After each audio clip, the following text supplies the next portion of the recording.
booksy, welcome back to my channel. I haven't made a book haul video in a while, so today I have a few titles to share with you.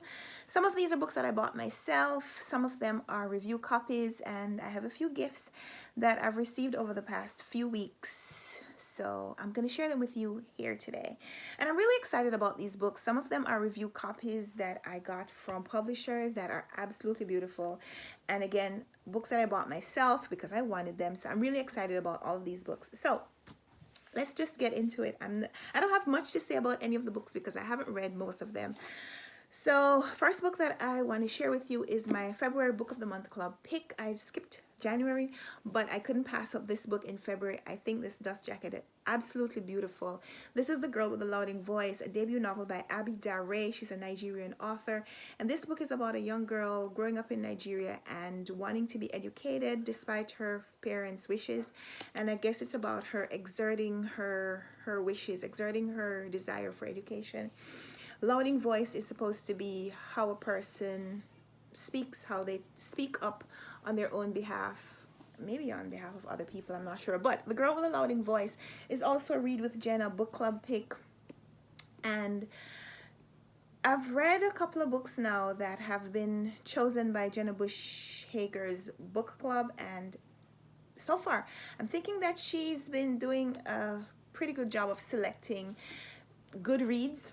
So I'm looking forward to reading this one. I'm hoping to get to it before the end of Black History Month. I haven't gotten to it yet, but there's still time. So The Girl with a Louding Voice by Abi Dare. I also have an affiliate link for Book of the Month Club in my description box down below. So if you're interested in trying out their subscription service, you get your first month for $5, and I also get a credit for a free book. So win-win if you decide to click the link down below and check it out for yourself. I also bought The Yellow House by Sarah Broom. This is a 2019 National Book Award winner for memoir. And Sarah Broom grew up in New Orleans in the 1980s. This is her memoir of her life pre-Hurricane Katrina, and I absolutely love this cover design. This is a grid pattern, a grid map of the section of New Orleans that she grew up in, and I think it's just so cool that she has these faces representing blocks in that part of town. I just love this design. I bought this one to participate in a buddy read with Patrice and Heidi, and this is also a candidate. It's one of the nominees in this year's BookTube prize. So I'm not judging the nonfiction books this round, but I may be judging in future rounds. So I'm not gonna talk too much about this book just in case it comes up in my judging list later. But so far, I'm enjoying it. Don't tell Robert that I said so. The next book I bought myself was to support a friend from my church. She wrote a book about her journey. It's entitled Journey. Her name is Shalon Barry. She is a social worker, and this is, the subtitle is The Transforming Power of God's Love in My Everyday Life. So this is her sharing her story and hoping that it inspires other people. She told me that she had published her book, and she's been talking about this for a few years now, and she finally did it. She published this on Squarespace, so I bought it to support her, and I just got my copy. So I'm gonna be bringing it with me the next time I go to church so she can sign it for me, but I bought it online. It says on the back, I initially started journaling to spice up my morning devotion, in addition to listening to inspiring messages, praying, and studying the Bible. It was supposed to be my personal memoir until God audibly told me, publish it. Journaling became therapeutic for me. When I recorded a situation with one mindset, by the end of my entry, my pen took me to a deeper place. I saw where God was bringing me into a teaching moment. By the end of the entry, my mind was clearer, my heart lighter, and my spirit lifted. I'm hoping you experience the same as you read my journey. So I'm looking forward to reading this one. It's a really short book too. It's a little less than 100 pages, 97 pages. And again, this is written by someone from my church. And I used to make it a point of duty to support an indie publisher, an indie author every month, and I kind of fell off on that goal. I should probably put it in my goals again, something to be intentional about doing. But I bought this one to support my friend. So those are the 3 books that I have bought myself in the last few weeks. I'm not on a book buying ban of any sort, but I have some books in my wish list that I'll be picking up pretty soon.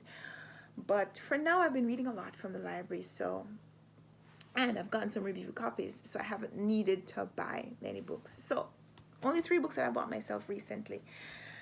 But another haul might be coming soon. Then we have 3 books that I got as gifts. The first one is a recent gift I got from Didi from Brown Girl Reading. She sent me this absolutely delightful looking book from the Penguin Great Food series. The title is A Little Dinner Before the Play. This is by Agnes Jekyll. And this is a compilation of essays or articles that were originally published in the Times in the early 1920s. It says, these divinely witty and brilliantly observed pieces are still loved today for their warmth and friendly advice, and with their emphasis on fresh, simple, stylish dishes, were years ahead of their time. The Penguin Food series is recording the history of civilization through food, and I hadn't even heard of this series before, but when Didi sent me this little book, I did some digging, some diving, some learning, and I'm really looking forward to picking this one up. It's also just a little over 100 pages, and again, the small size means that this is incredibly readable, so I should get to this pretty soon. It might not be a read from front to back experience, but when I was growing up, I used to like reading cookbooks, so reading food articles is still a delight for me. Looking forward to getting to that one. The next 2 books are gifts from my BFF. She lives in Georgia. She sends me books sometimes. I'm not sure where she gets them from, but she sent me 2 books that I'm really intrigued by. The first one is Finding the Groove by Robert Gelinas, and the subtitle on this one is Composing a Jazz-Shaped Faith. And just as jazz is played in a unique way by each musician, I think our religious experience will also be unique because each person has a different background, different experience that they're bringing to their interaction, their exposure, their knowledge and experience with God. And so I'm looking forward to reading this one just because of the tie that the author is making between music and religion, between music and identity, between music and experience. Looking forward to reading this one, and it's also a pretty short book. It's just a little over 200 pages, and it says the pastor, he's a lead pastor and resident jazz theologian of a community church in Colorado. It says, you don't have to be a jazz musician or even a jazz connoisseur for this book to speak to you. If you love God and his word, and if you've longed to follow Jesus Christ outside of the slick corporate structures that some American churches erect, this book is for you. Now, this is going to be interesting because I am probably a member of one of those strict American churches that erect these very strict doctrines. So it's going to be interesting. I enjoy reading about religion, even when a person's views are different from mine. So hope to get to this one pretty soon as well. And then Notes from the Underground by Fyodor Dostoevsky and A Confession by Lev Tolstoy. This is a bind-up of works from these 2 great Russian authors, and I haven't read any Tolstoy, and so far I've only read 1 Dostoevsky novel, so it's really attractive for me to read a book that has works from these 2 authors in a slim volume. This is just around 200 pages, and this is Everyman. It contains works, I think, or writings from these 2 men on the subject of aging or midlife crisis. It says on the back, 40 is a restless age. It can take everything that matters and turn it inside out. In these 2 short works, Russia's greatest novelists ruthlessly tackle the subject of their midlife crises. In his novella, Dostoevsky creates a nameless rebel, the man from underground for whom the power of reason reduces everything to meaningless, and whose warped insight costs him his friends and the woman who might have loved him. And Tolstoy's fragment of autobiography, written shortly after Anna Karenina, deals with his childhood faith, his marriage, and finds him, after the greatest decade of his success, despairing and suicidal. Interested to get to this one really soon as well. So those are my gifts. I had 3 purchases, 3 gifts, and then I have a lot of review copies from publishers, which I've only read one of them so far. So brief introduction here. First one is one that I did read, and this is Groomed by Elizabeth Melendez Fisher Good. This is a nonfiction work about how children are raised, how they're prepared for life as an adult, and some of the exposures that are presented to children, mainly because the adults in their lives want them to have a specific reception to adult situations. And that can be positive and negative. And in this case, the negative exposure, the negative preparation would be if someone takes advantage of a child's innocence and raises them towards accepting something that would be abusive. So in this one, she talks about children who are groomed for appearances, groomed to be invisible, groomed for judgment, groomed to endure, groomed for financial fear. And you could also think about children who've been groomed to be receptive to abusive situations like incest or just molestation of any kind, groomed because they've been prepared, trained, and conditioned to accept these negative behaviors from the adults in their lives. So in this one, she is speaking to people who have been groomed like that and giving the tools to help you kind of rewire your brain. So this was a pretty interesting read. This is just a little under 180 pages, and it says, "The person you were no longer defines you. It's time for the true you to begin." Elizabeth Melendez Fisher Good, she's a CEO and co-founder of a foundation called the Sela Way Foundation, and it exists to prevent sexual abuse, exploitation, and sex trafficking of children. So this I thought was a really important read, and I got this one from the publisher to review. I posted a blog review on my blog, runwright.net. If you're interested, I'll link in the description box down below where you can read that review as well.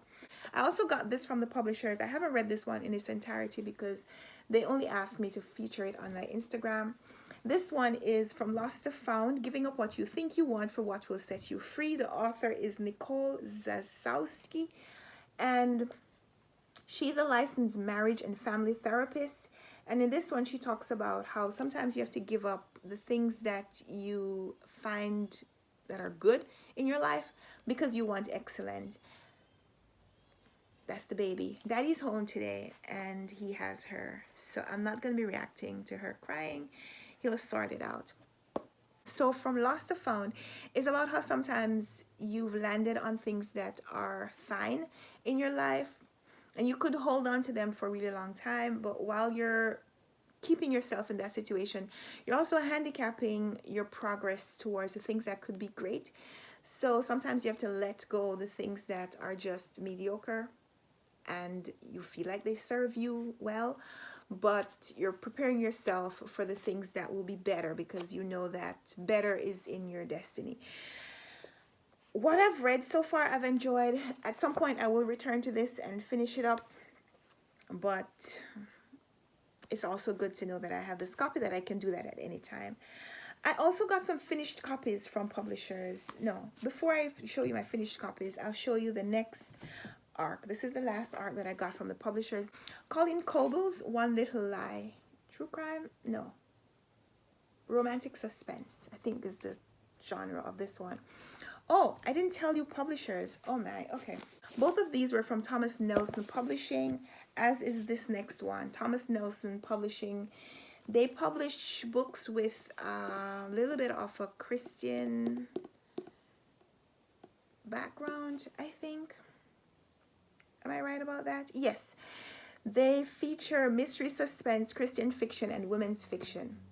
So this is another arc that I got, and like I said, the title of this one is One Little Lie, and this is from the Pelican Harbor series. It says Jane Hardy is appointed interim sheriff in Pelican Harbor, Alabama, after her father retires, but there's no time for an adjustment period.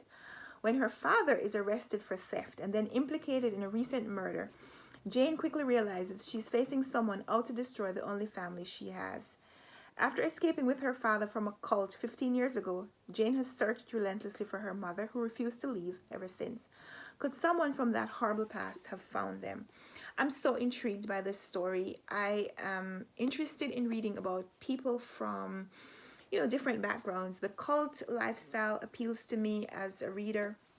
I'm looking forward to reading this one, and I'm going to be reading and reviewing this at some point. And then we have these finished copies that have some really beautiful covers. The first of those is Eat, Sleep, Work, Repeat. The author is Bruce Daisley, and he is the vice president of Twitter Europe.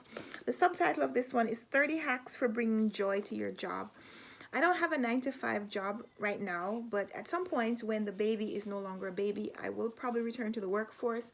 So I'm interested not just to read this for review purposes, but for what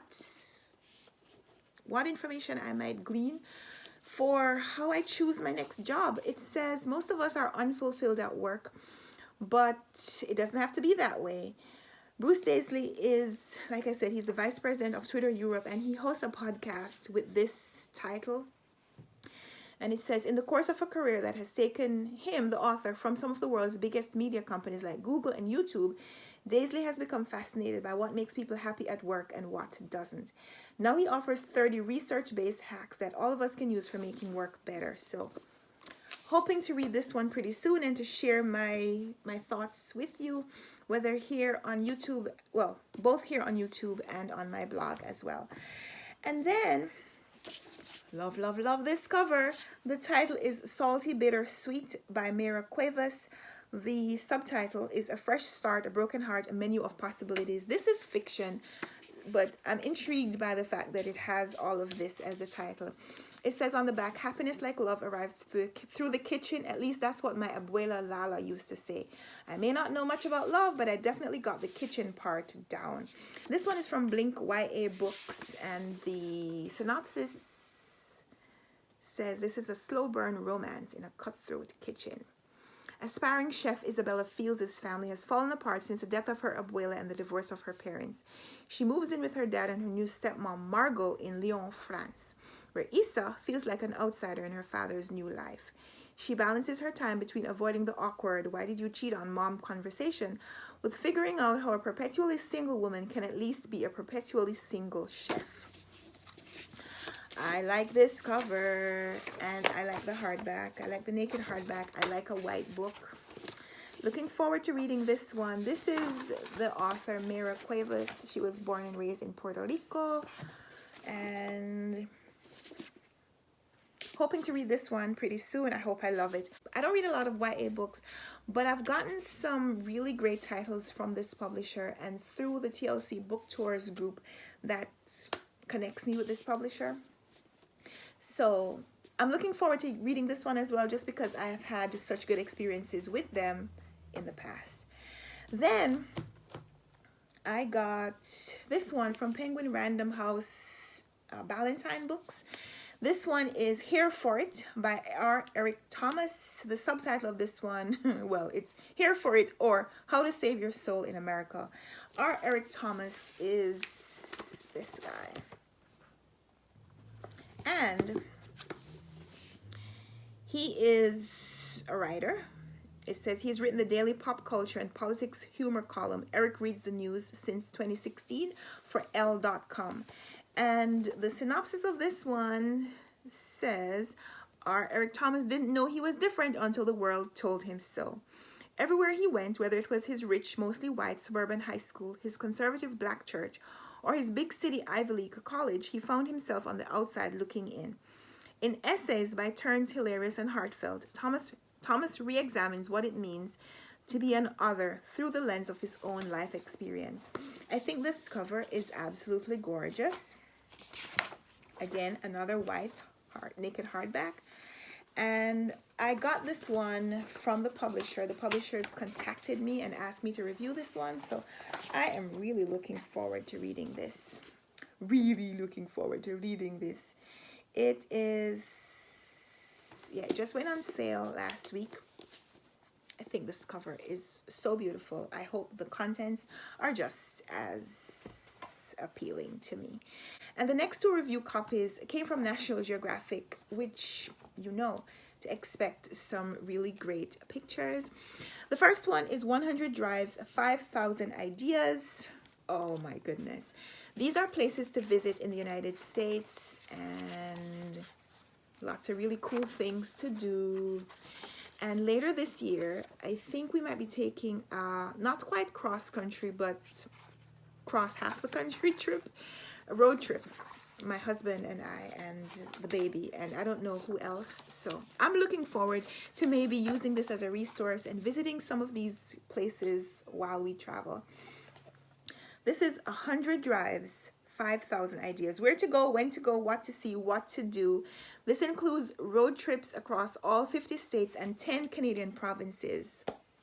I'm here for this. National Geographic, you know, is all about travel and having the best experiences when you travel, or at least exploring things that are different from what is back home. So you'll be hearing more about this one from me.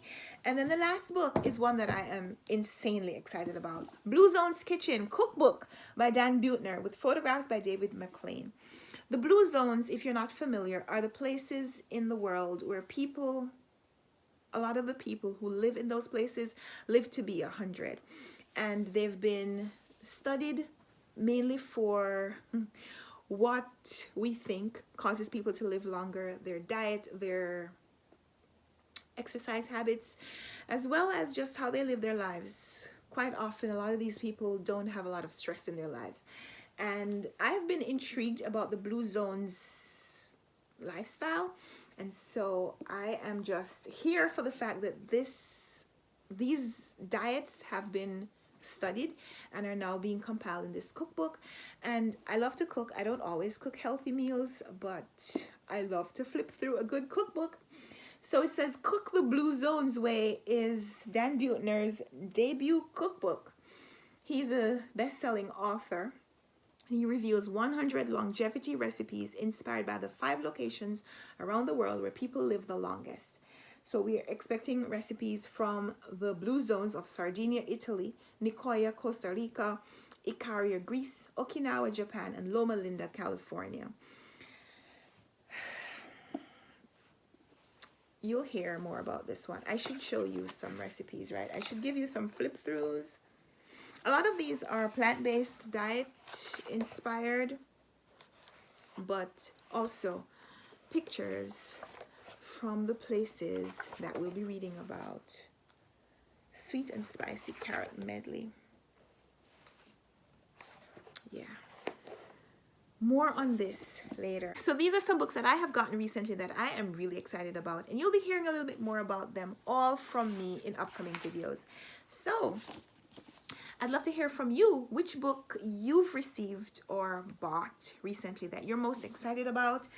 I'm holding this one up. I'm excited about all of these books, but I'd love to hear your books. I'd love to hear the books that you've gotten that you're most excited about. So let's chat in the comments, and until next time, happy reading. Bye.